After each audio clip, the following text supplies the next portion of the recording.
I am Rick Scheer. My family and I milk 150 cows and farm almost 500 acres of ground here at New Haven, Missouri.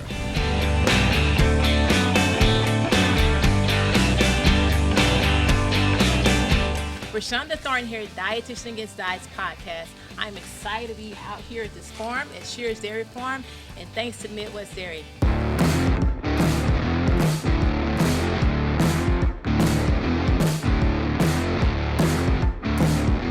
So what's going on right now? Tell me how the cows are feeling. They're feeling comfortable when they're You bet. So they're doing this all on their own. This is kind of a new to the dairy industry compared to the dairy industry. Dairy industry has been around for a long time. We put this system in 8 years ago. It was the first robotic system in the state of Missouri.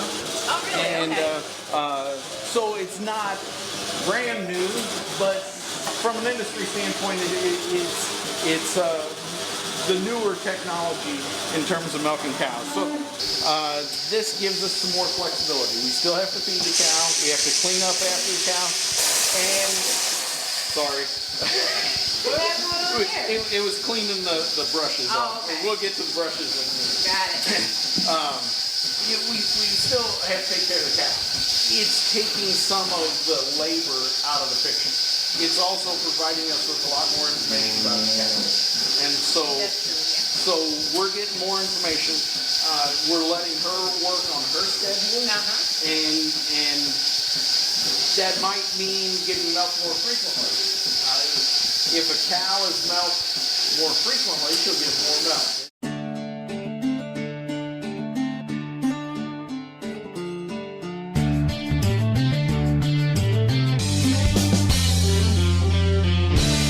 Right, so there's a lot of different things in this, and this is called a total mixed ration. Okay. Because we mix everything together so that every bite they take is balanced for their needs. Okay. So we've got hay, alfalfa hay, and then Corn. there is corn, Yep. corn silage. So that's the whole corn plant chopped up. So we're getting the fiber from the plant yeah. as well as the starch from the kernel. So then we feed some byproducts. So that is a piece of corn gluten. Okay. That's what's left over after they make the sweet corn sweetener for your soda or whatever else, and they pellet that and it makes a really good cow feed.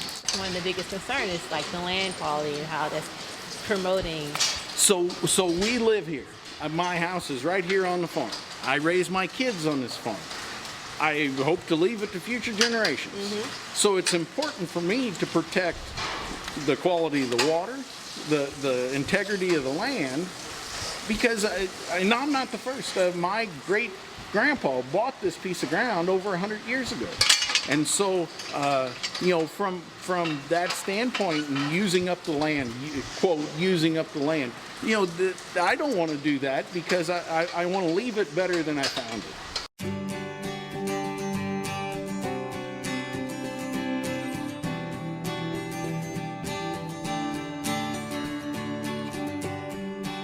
Okay, so I will tell you, I was a little apprehensive about coming out here, but I feel more closer to understanding the process where I can appreciate all the work that's being done, how it's done, and all the stuff in between as far as making sure that the milk is clean, making sure that the cows are taken care of, even just recognizing how you guys are reusing almost everything you can.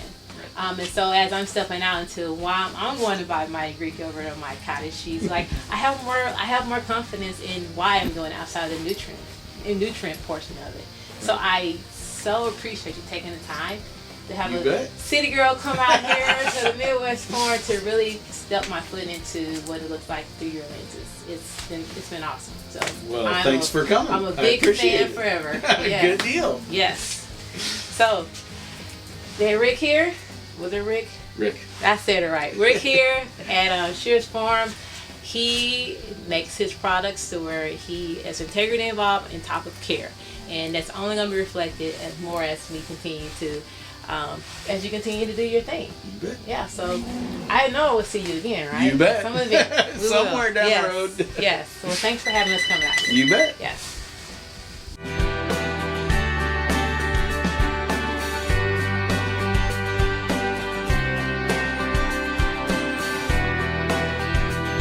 So I did it. I took a leap and I went out to a farm just so I can see what it looks like and so I can appreciate it.